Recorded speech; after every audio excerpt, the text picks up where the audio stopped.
Hello very much. My name is Hayden Anadonia, and I am back with another video. I know I just put one out yesterday, but I felt compelled to do another one because I have so much to talk about. I've been kind of absent. I mean, what does that even mean? But I haven't been posting as much. I've kind of been re-entering the real world. I had a crazy start to my year. I was on like a heavy bender at the end of last year while I was finishing Perverts because the situation called for it. But then I had to like hard stop my bender because I got put on probation because I'm an idiot and I was on probation for 3 months. So I just kind of went cold turkey with all substances. I wasn't even supposed to be drinking, which I was just stone cold sober, which was crazy. And so I was on probation for 3 months, and then I couldn't really go anywhere, and I was just working night and day to finish my record all by myself. I was supposed to go to Toronto at the beginning of the year and finish it with Matt, but I couldn't leave the country. I couldn't go anywhere, so I wound up not doing that. So he flew down for a couple weeks, and we worked in my studio and just like watched Twin Peaks and whatnot, which was really fun. I'd never seen Twin Peaks before, which was really cool. I really enjoyed it.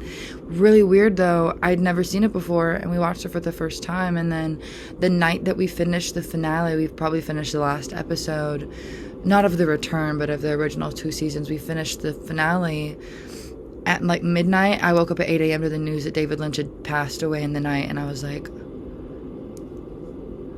crazy. Just so weird. Weirdest timing. But, you know, God rest his soul. We'll miss you, Mr. Lynch. But, you know, Twin Peaks had I think a huge impact on finishing Willoughby Tucker, which I can say that now because the album has been announced. Oh my God. I was going to lose my mind not being able to talk about it. But yeah, I finished Willoughby Tucker over the first 3 months of the year. It was so hard. I was so depressed. It was really like taking a shot in the dark. Trying to finish that record because I just like had no emotional connection to it because, you know, I was coming out of a bender and I'd been really depressed for a while and yada yada. But now I'm back to normal, and so I've been doing stuff again. Amongst some other trips that I've been taking, I went to SakuraCon, I think is how you say it, in Seattle with my sister, who it's like their first big trip, which is super exciting. Seattle actually was my second big trip as an adult.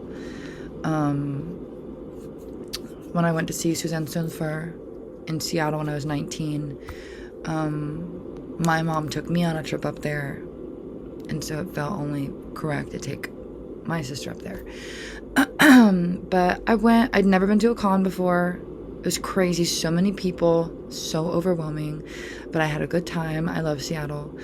And I was just kind of chaperoning, but I actually kind of had a good time as well too, because there was a bunch of stuff that I liked. So basically this is going to be like a nerd ramble, which, you know, I feel like I've posted a couple of videos about Zelda before, and people are like, oh my God, I never would have thought that she would be into that, yada yada yada, which is really funny because like I have always been super into like Zelda and all that kind of shit. I apparently like don't talk about it, so I'm trying to talk more about my interests, because I feel like a lot of these things have shaped me and my art style and the way that I create. So I feel like it would be worthwhile to talk about these things, for whatever reason. I don't know. I just like to ramble about stuff that I like. So here's my little haul of stuff that I got at SakuraCon and some other stuff that I've been like doing recently and reading. Just like a handful of stuff, because otherwise I talk so much about one individual thing that if I think showed any more than this, we'd be here forever. But basically we'll start here. I found this. It's the Berserk Band of the Hawk game. Now, this is crazy because at first I was really surprised when I saw this at Sakura. Oh no, I'm gonna sneeze. No, I'm not.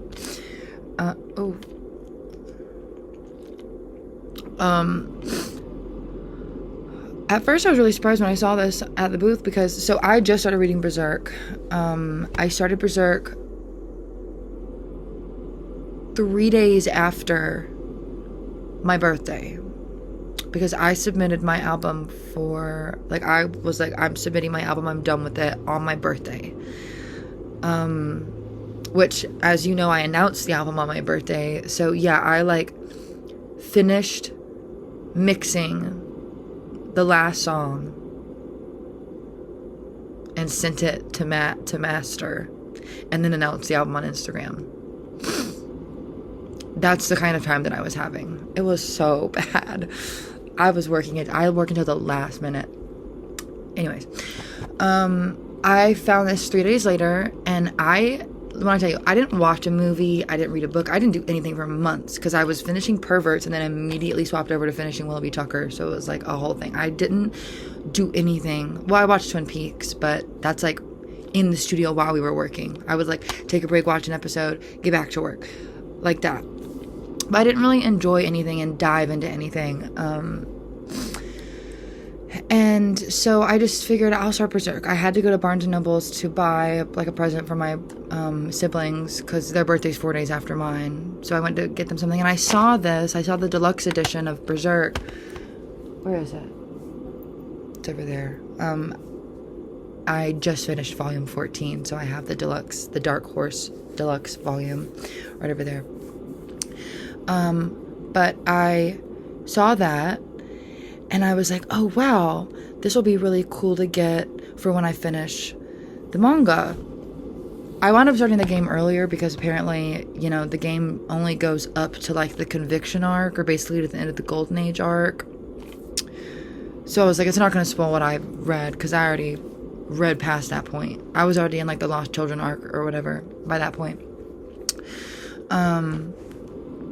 But yeah, so I bought Berserk Band of the Hawk, and what's really cool is I saw that it had the W4 and the Koei Tecmo logos at the bottom, and I was like, that's what I always see at the beginning of Hyrule Warriors. And I don't know if I've ever mentioned this, but sometimes I feel like the only Hyrule Warriors fan on the planet.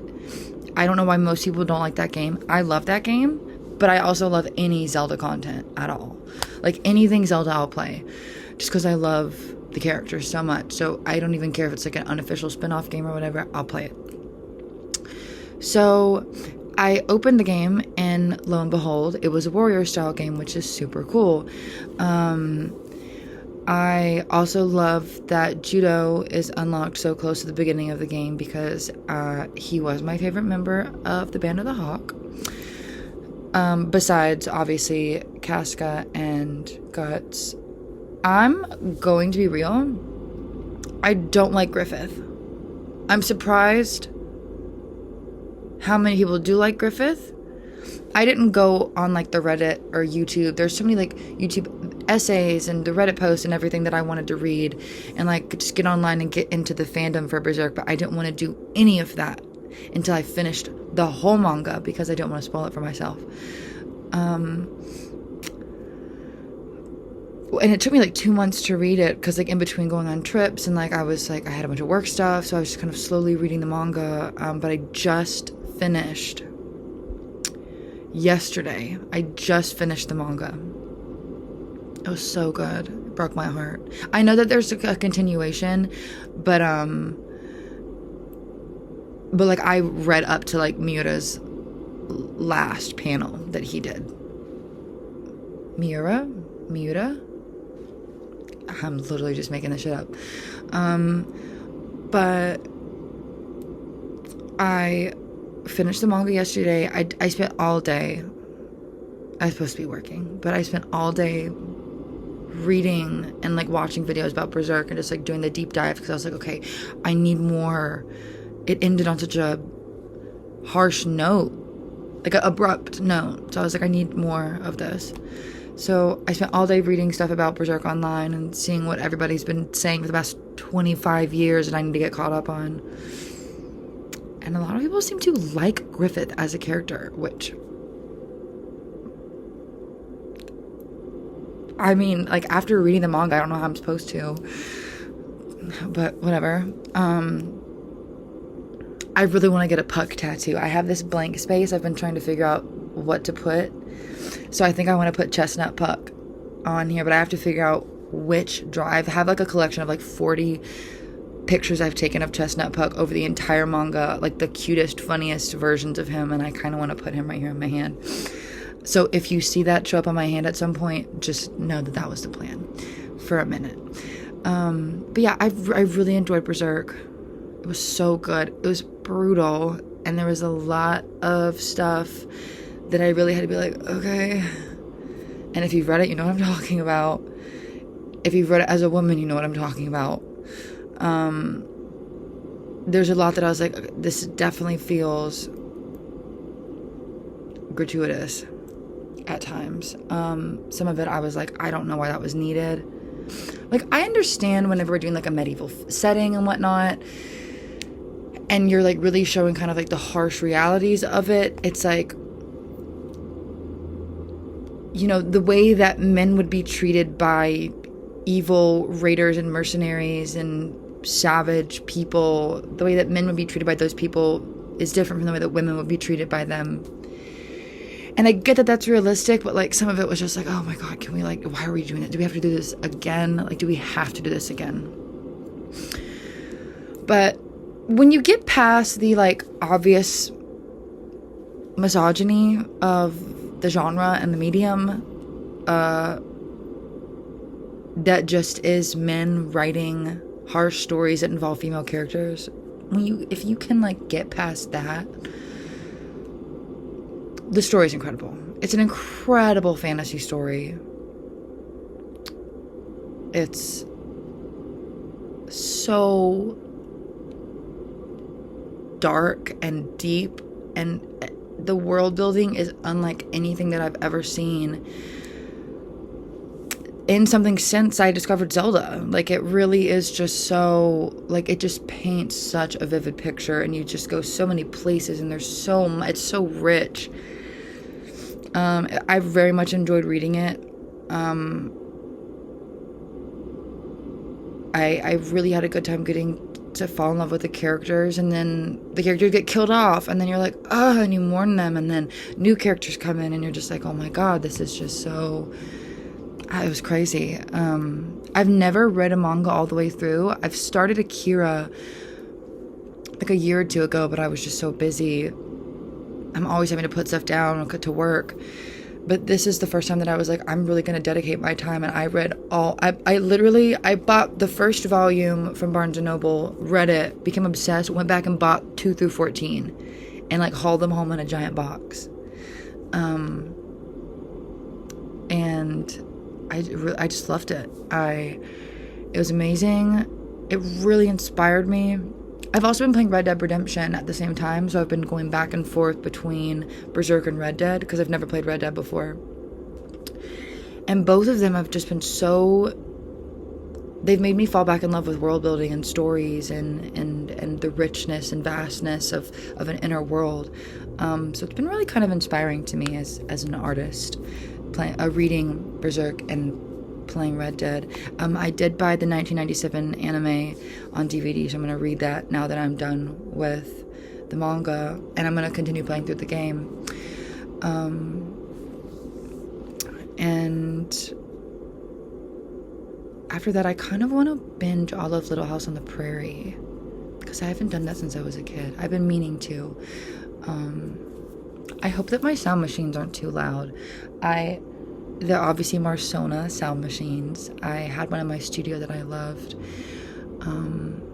And so I bought one for my room, and then I bought another one for my room, and I kind of like mixed them to kind of like get a more interesting, and I have one on one corner of my room and one on the other side, so like depending on where you're at in the room, the sound is different.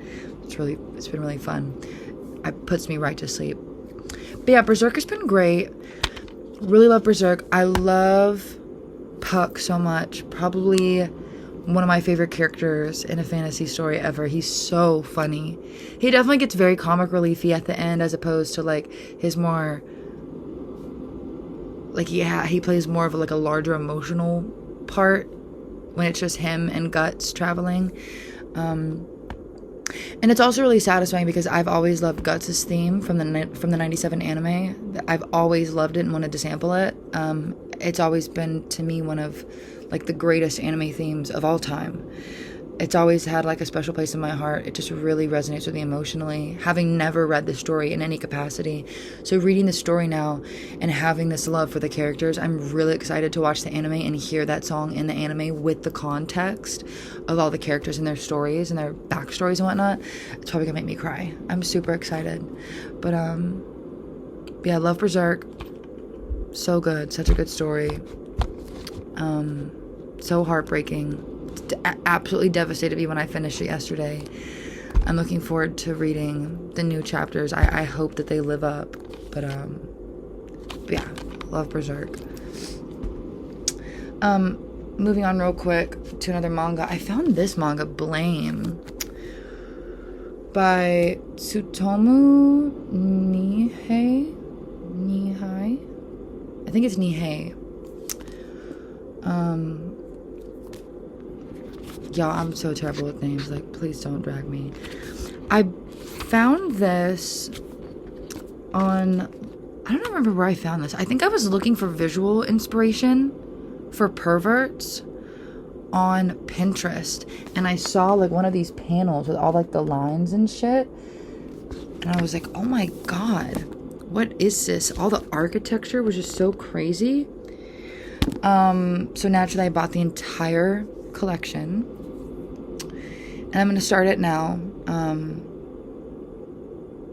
that I'm done with Berserk. So that'll be fun. I have no idea what the story's about, literally at all. I haven't Googled it. I haven't looked it up. I just saw the art style and thought it was cool, and so I bought the whole thing. So we're going to see if I like it. I feel like I will, just for the art style alone. But yeah, so I'm looking forward to getting into that. He's not in here right now, but I recently got back into Dramatical Murder. I got my Alba Nendoroid. Oh wait, one second.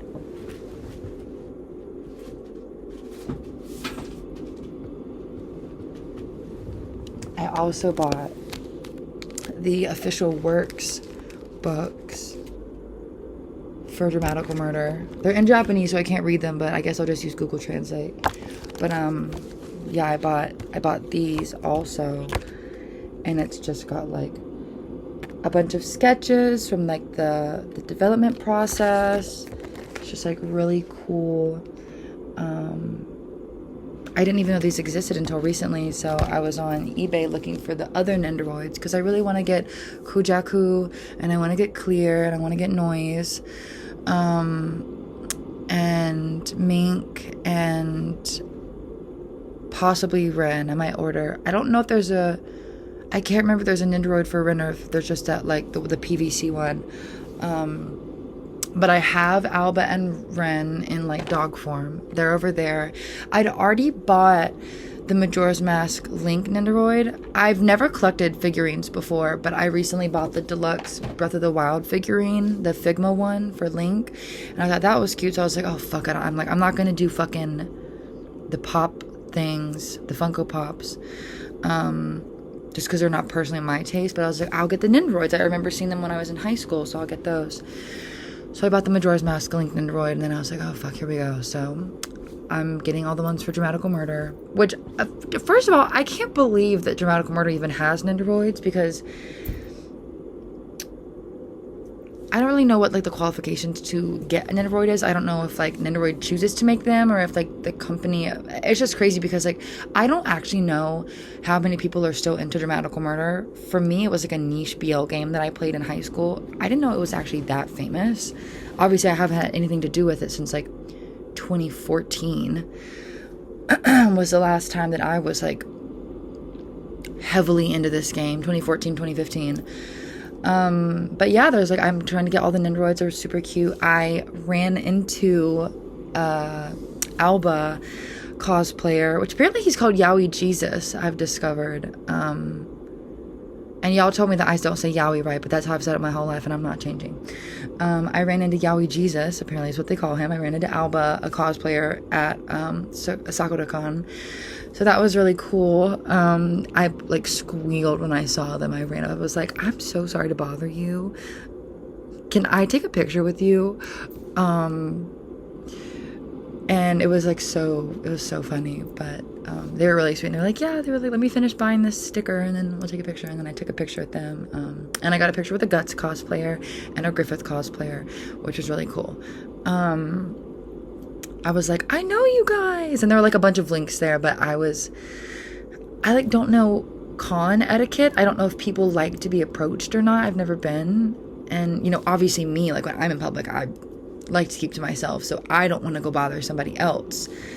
But you know, my sister was like, come on, like dragged me up and was like, can she take a picture with you? And I was like, I'm so embarrassed. But so I got a couple pictures with them, which is really cool. But yeah, so I got my Nendoroid, super cute. I don't have this one set up. This one is still in there, you can see. It's like a little bit, I'm like, I don't like that one, but I have this one, is over there on my dresser next to Link, but I'm gonna have to move them to a shelf probably as soon as like the rest of the boys come in. You know, Alba's harem of concubines. But yeah, I love Dramatical Murder so much. I've really been falling back in love with the art style and whatnot. I've been I used to use them as drawing references a lot when I was in high school for a lot of my drawings. I actually had, I don't remember where I got it. I think a friend of mine had it and gave it to me, but I had Noise's hat. I had his hat and I would wear it all the time when I was in high school. Because it was so comfortable and it was just like really cute. But yeah, I love Dramatical Murder. So good. And yeah, it's got me started on my Nendoroid kick, so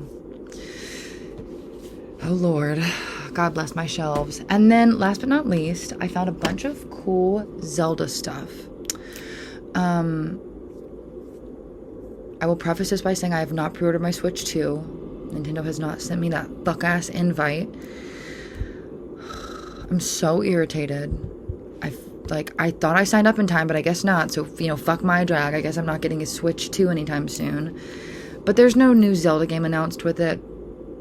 I guess besides the new Hyrule Warriors, but like, I'll play that when I get to it. Hopefully I'm able to get one relatively soon, at least before tour. But whatever. I got the Japanese copy of Wind Waker on the GameCube, which is super cool. It has all the original paperwork in it and the disc and whatnot. So that's super cool. Super excited about that. Let's see what's in the booklet. They don't really make video game booklets like, I don't think they make booklets at all anymore. They don't put booklets in the Switch or whatever. Not like this, like they have like the whole item list and how to use it and whatnot. They don't do that anymore. But I guess it's because they think you have the internet, which, hate that. I remember because I first got Zelda when I was 6. That's when I first started playing Zelda, and I remember being 6 years old, trying to beat Ocarina of Time on my tiny little box TV in my bedroom, and not knowing what the fuck I was doing, and I had to get one of my mom's friends' husbands. He was like a gamer nerd, and he had the Ocarina of Time official guide, and he loaned it to me so that I could, at 6 years old, read it and figure out how to beat the game myself. And I got a lot farther in the game. Like, my dumbass couldn't figure out how to beat Goma. Like, I would start having a panic attack and start shaking when I would go into Goma's lair in the Deku tree. Which I was, like, dyslexic or something as a kid. I would read Deku tree and I called it the Dookie tree. And my dad would always laugh at me. He'd be like, the dookie tree, what are you talking about? And I'd be like, no, I gotta go in the dookie tree and fight the big spider. He was like, all right. But I couldn't figure it out. And then I got the guide and I was able to beat Goma, and then I blew through, you know, the child temples, got the master sword, blew through fire temple, yada yada yada. Could not beat the shadow temple because I was still like 6 or 7 at that point, still terrified. Obviously I'm like a little kid, and I couldn't beat the shadow temple because I was terrified of Bongo Bongo. Like I was able to scrape my way through the temple, but I was so petrified by Bongo Bongo, like petrified. I couldn't beat it. I went through and beat the spirit temple, couldn't beat this Bongo Bongo. I don't think I beat Ocarina of Time officially till I was well into high school, and I got the 3DS version, and because I was so petrified with fear that I couldn't control the thing well, so I wasn't able to like control my bow and shoot his hands when they were coming at me because I was so scared. But when the 3DS version came out when I was in high school, or was I in middle school?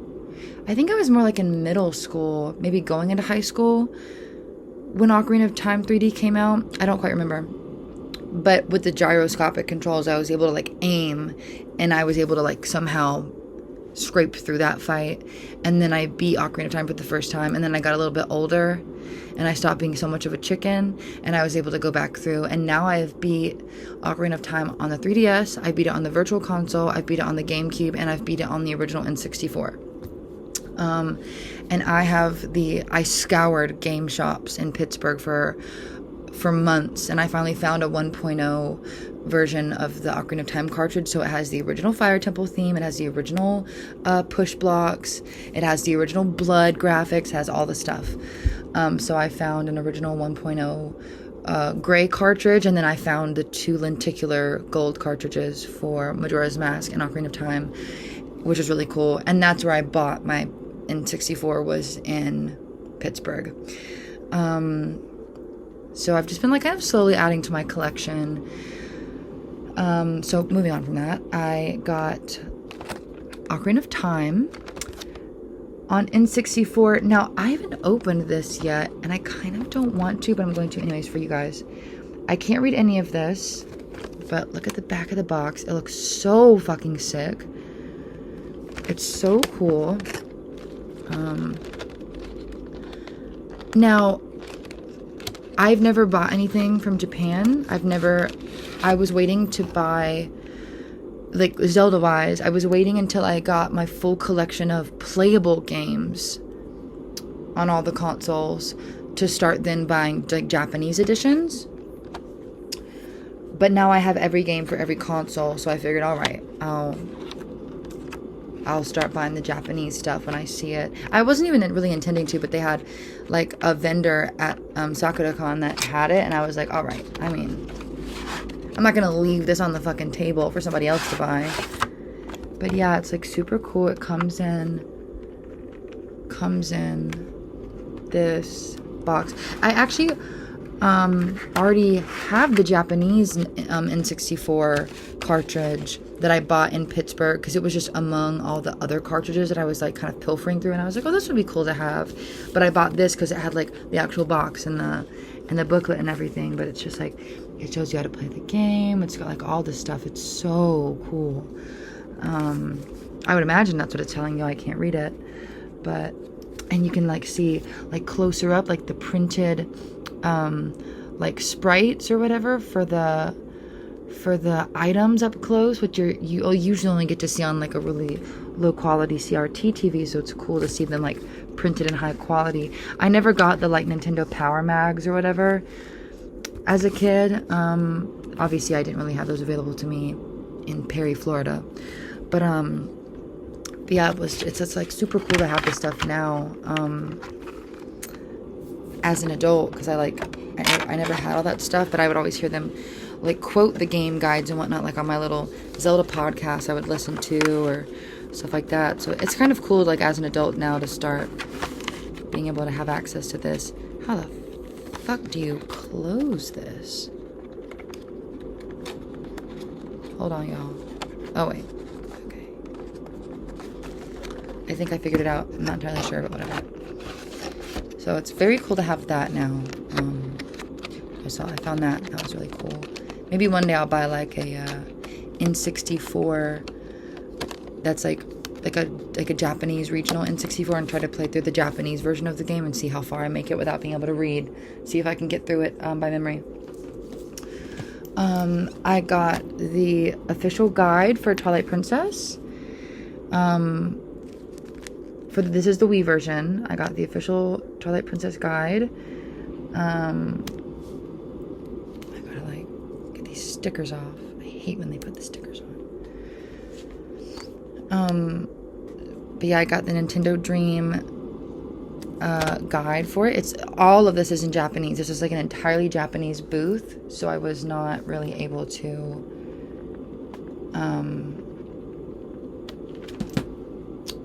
I can't read any of it, so I was kind of debating back and forth whether or not I should buy it because I can't read it, but I was like, fuck it, I'm gonna buy it because it's just like, it's got like the whole game. Like there's Queen Rutala. Hey girl. You've got Zant. You've got like the dungeon layouts, like you've got everything. Like I feel like this like is like the complete guide to beating the game, which is so crazy. And this looks like an enemy list at the back and of sorts. Look at these kooky characters. Wait, that's his world map. Oh my god, wait a second. Oh my god, wait, what's going on? Enough. What's going on? What the hell? Oh my god, I didn't know this was in here. Oh my god.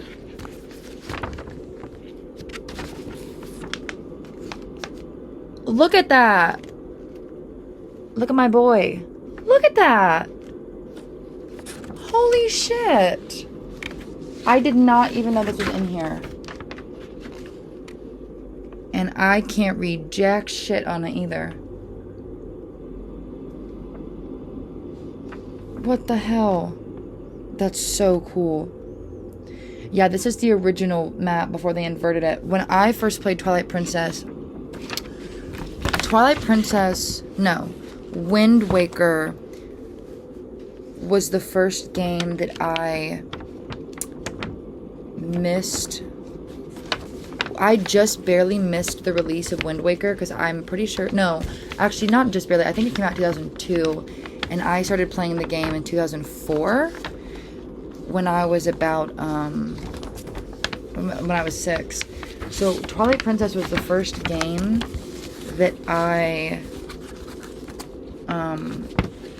played upon its release, but I still didn't get it for a second. I can't remember. Obviously, I was a kid, so I don't like exactly remember. I think that it came out for the Wii and the GameCube at the same time, but I got it for the Wii first because I guess my mom didn't know that it came, because I wasn't going to GameStop myself. I was asking for it for Christmas. And I think she got me the Wii version. And so I played the Wii version first, and I played the inverted version. And so going back and playing it as an adult on the GameCube version was a little bit confusing because I didn't know where anything was, because it was all, I kept getting so turned around because like the map in my brain from being a kid was inverted. And I can't remember if HD, I played HD when it came out in high school, but I can't remember if HD was inverted or not. I think it gives you the option to play inverted or not, but I'm pretty sure I played it inverted the way I played it on the Wii, which just like further cemented the inverted map in my brain. So now I've been trying to play through it and beat it on the GameCube, and it's just been throwing me off. But yeah, you know, I got it for the Wii too. I got it, the Japanese version for the Wii. Super cool. It just is like, it just feels cool to have these like the Japanese versions. It just feels very I'm just like, yeah, this is I feel like I need it. I feel like I need it, you know? Gotta get these damn stickers off. I'm so dumb, y'all. I'm so damn dumb. No, I'm not. Why did I keep thinking this was the Wind Waker? This is Phantom Hourglass. That is so funny. I think I knew it was Phantom Hourglass when I bought it. I don't know why in my head I kept looking down and I was like, okay, Wind Waker's next, Wind Waker's next. No, this is not Wind Waker. This is Phantom Hourglass. I played Phantom Hourglass the year that it came out because I think that was the year that my parents got me a DS for Christmas because I've been asking for it. Because one thing about me as a kid, I did not play. I said, I don't want anything else for Christmas. I want the new Zelda with the new... I was like, you don't have to get me anything else. Every time there was a new console with a new Zelda, I begged. I said, listen, I need it. I need that.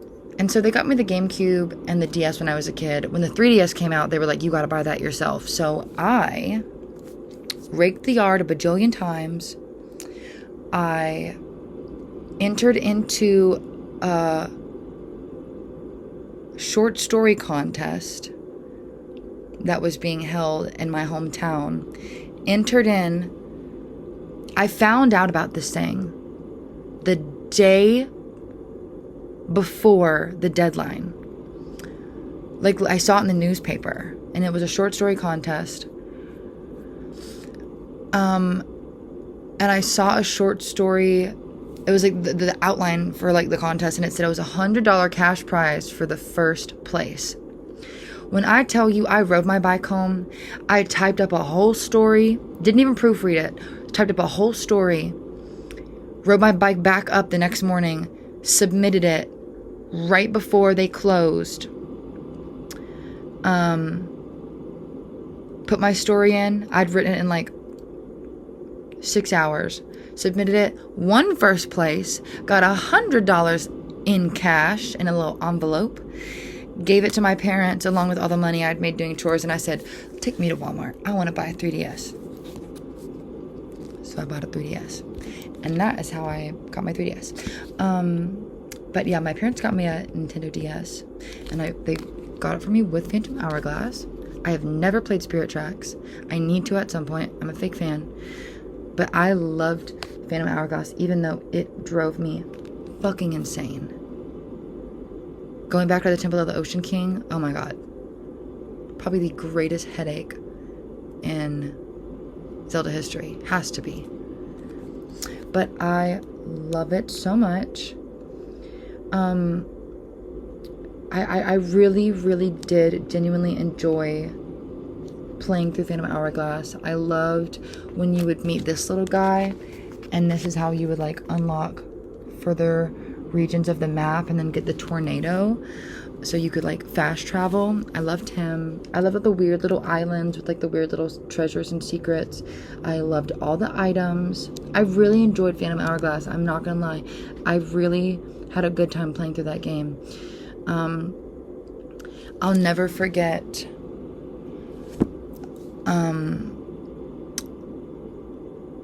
when you meet the Ghost Sisters. I forget their names, like what their name is, but it's the 4 Ghost Sisters on the ghost ship. I have a distinct memory of playing that game, and one of the sisters, when you like dump her with her other sisters to go find the final sister, she'll be like, tee-hee-hee, we're waiting here with bated breath. And I'd never heard the term bated breath before, and I thought that meant she had like bad breath, like she had like stinky breath. So I have like a visceral memory of playing this game, imagining these 4 ghost sisters, and I just, every time I played through, I imagined them having like really hot, stinky breath. I don't know why, that's like burned into my brain. And for the longest time, I thought that bated breath meant you had stinky breath. But then I heard that Tinashe song, and I was like, okay, that can't be what that means, because why the hell would Tinashe be singing about having stinky breath? Yeah, I'm dumb as a damn box of rocks, I swear. So cool. Damn, I love this game. Now I want to replay it. I'm gonna have to bust it out. Maybe I can play them on 3DS. I think that they're backwards compatible. Oh my god, and like all the ship parts. I loved customizing Linebeck's ship. Such a good time. And then last but not least, never least, I have this cool ass Ocarina of Time guide. I don't know what's with like the X-ray, but I fuck with the vision. I fuck with the vision. This is definitely a guide. Oh, but like, look at this. They don't make shit like this anymore. You can't see because I'm on my MacBook camera, but like, they don't make shit like this anymore for video games. The bitch in question. The big bad bitch in question. Right there. He had me so fucked up as a kid. Oh my effing G. Like, what the hell? Like, look at these. Like, look at the way the map is. Like, that's just so cool. They don't do that anymore. They don't, like, do visuals. Like, the way that, like, the look at the map that you get. God, this is so in-depth. I need to see if they have American versions or, like, English versions of this. Like, y'all, this is just so... Oh, that must be... The X-ray symbolism is because it's like an X-ray version of the game, because you can really like see the whole thing. This would have come in so handy because I've been trying to be... I think I said that I already beat it on the N64, but the N64 is the last console I'm currently working on beating Ocarina of Time on. And I'm on the Fire Temple right now, and let me tell you what, I got so stuck. I could not find the last key. I could not figure out how to get there. For whatever reason, the Fire Temple trips me up as much as the Water Temple, and maybe I'm just stupid, but like, I could not find that last key. I've been stuck in the Fire Temple for weeks, and I'm not Googling it. I refuse to Google it. I'm like, I am a grown-ass Zelda fan. I should know how to beat the Fire Temple without guides at this point, so I like refuse to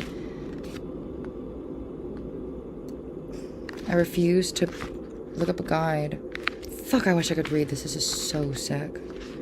I'm gonna have to see if I can find an English version of this, and if not, I'm gonna be sat there with my phone just like scanning it, reading the translations. I don't give a fuck. This is so cool. If I could snap my fingers and have any superpower, it would be understanding every language in the world. I think that's the superpower that I would want. Either that or being able to, like, fly or something. Like, what is this? This looks like some kind of, like, calibration test. But it's, like, crooked and I can't figure out what... I wonder what that's for. I'm gonna have to go with my phone.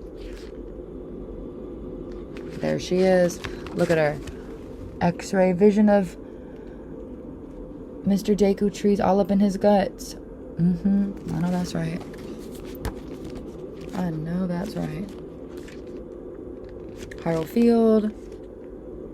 Swords Domain.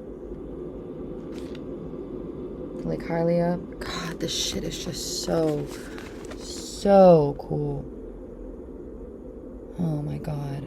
What an interesting look at the map designs. So sick. Alright, well that's everything that I have. Yeah, that's pretty much... I don't think I bought anything else at Sakura-con. I don't believe that I did. I bought like a tiny mushroom plushie, but that's not related to any like IP, so it's not really that cool. I thought it was cool though, but whatever. So yeah, that's my haul of nerd shit from the last little bit. Yeah, so I don't know how to end these fucking videos, but yeah, I'll try to start posting some more stuff on YouTube. I have so much stuff that I want to talk about and like ramble about, but you know, just trying to get back into like, you know, my love of stuff and like my inner child or whatever. There's so much stuff I used to love as a kid that I still love as an adult, but I just haven't been putting as much time and energy into because, you know, I'm trying to like live my life as an adult or whatever. But it's nice to just kind of like dive back into the media that really kind of like captured my heart as a kid and kind of kickstarted my love of creating and writing stories in the first place. But yeah, thank you so much for watching. I hope you enjoyed my probably incoherent rambles.